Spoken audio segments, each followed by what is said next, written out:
Quando pessoas viram coisas, cabeças viram degraus.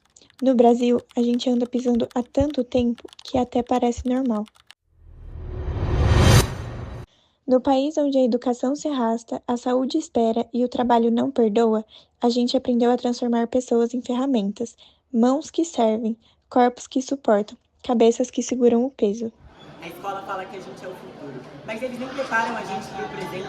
Eles continuam falando que eles querem preparar a gente para a vida real, mas eles criam fantoches para capitalizar.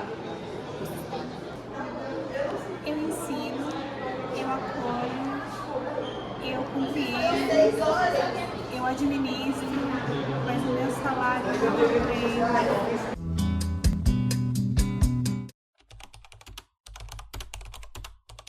Parabéns! Você acaba de receber seu manual para usar pessoas como objeto. Afinal, empatia dá trabalho. Se quiser crescer rápido, transforme qualquer um em um degrau. É simples. Desvalorize, critique, exija, mas nunca ofereça estrutura. Para economizar, mantenha as salas lotadas, professores cansados e alunos desmotivados. Assim, criamos gerações que aprendem a sobreviver, mas não a sonhar.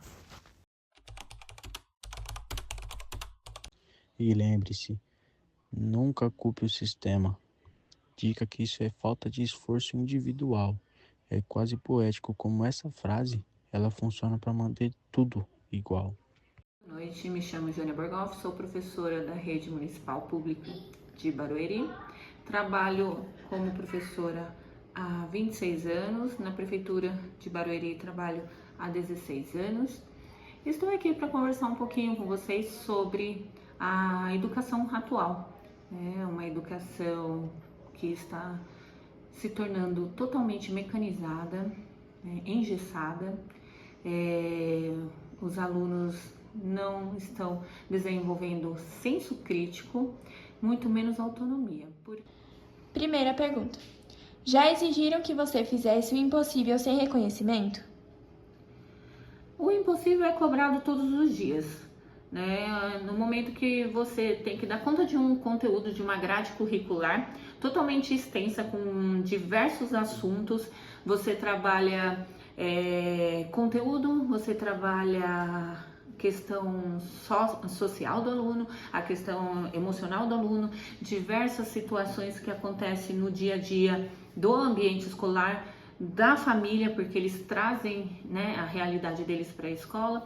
Então a gente é cobrado o tempo todo, e muitas vezes a gente se sente impotente, porque não conseguimos lidar com todas essas demandas, todas essas situações.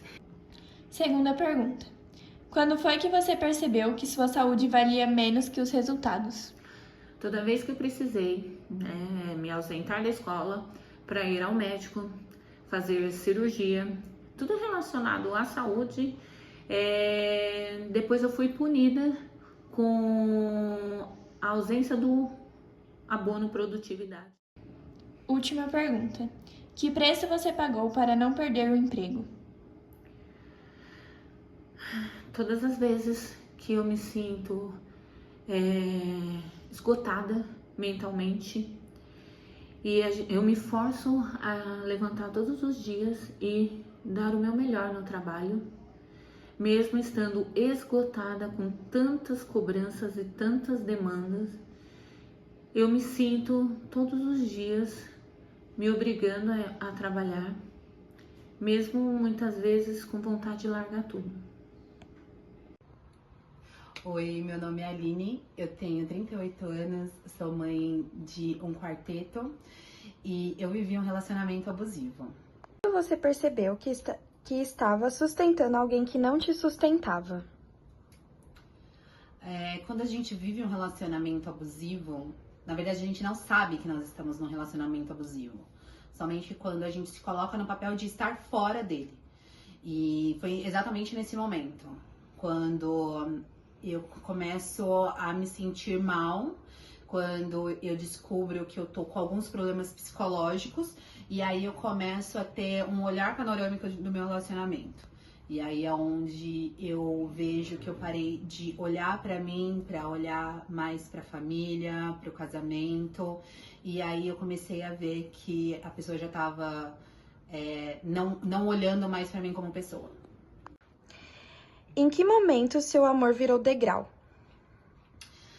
No momento que a gente começa a se doar demais pro nosso parceiro, a gente começa a desempenhar a melhor função e com isso a pessoa acaba subindo de vida mais do que você mesma. Você fica estagnado no tempo e a outra pessoa ela vai evoluindo. Aí nesse momento que você olha e vê o quanto tempo você perdeu. Como você se reconstruiu depois que recuperou sua humanidade? É muito difícil a reconstrução. Eu acho que cada um tem um tempo, tem um processo diferente, mas não é fácil, né? Hoje, depois de 5 anos, eu ainda tô passando por esse processo de reconstrução e eu literalmente abri mão da vida da Aline profissional, da Aline pessoal para viver a Aline mãe, a Aline esposa. E hoje eu tô fazendo a faculdade, eu concluí a faculdade, tô fazendo a pós, tô engajando no meu profissional ao longo, aí, né, no auge já dos meus 38 anos. Então, assim, não é fácil, mas a gente começa a buscar isso depois que a gente passa pelo luto, por exemplo, do divórcio, que é quando você sai e deixa aquele relacionamento abusivo pra trás, você vai passar pelo luto, pela dor, pra você poder depois começar a se reconstruir. Relacionamentos abusivos são microescadas de poder, onde um sobe à custa do outro. Um relacionamento abusivo não vem só da relação entre um homem e a mulher. Existe também relacionamento abusivo em amizade. Uma amizade abusiva começa a enxergar o outro apenas como fonte de atenção, válvula de escape emocional, alguém que esteja disponível 24 horas, alguém para resolver seus problemas. Além disso, o abusador utiliza do outro para aumentar a sua própria autoestima e sentir-se superior, além de manipular a narrativa para parecer sempre a vítima. Qual foi o momento em que trataram você como função e não como pessoa? Isso é muito comum dentro do relacionamento abusivo, porque ele engloba todos esses assuntos. E a gente não consegue identificar quando a gente está sendo só um objeto, justamente porque a gente se doa demais.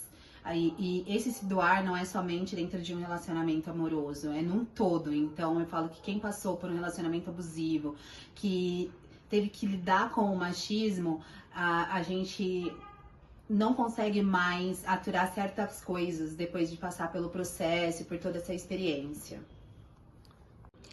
Já te obrigaram a ser degrau para alguém subir? Já, involuntariamente, né? Eu acho que voluntariamente, quando a pessoa vem e ela te obriga a fazer algo, é normal a gente não aceitar, né? Mas quando nós estamos dentro do relacionamento abusivo, nosso psicológico ele é tão utilizado, ele é tão frustrado, ele é tão colocado para baixo que a gente não consegue pensar como nós mesmos. Então a gente quer pensar sempre em agradar o próximo.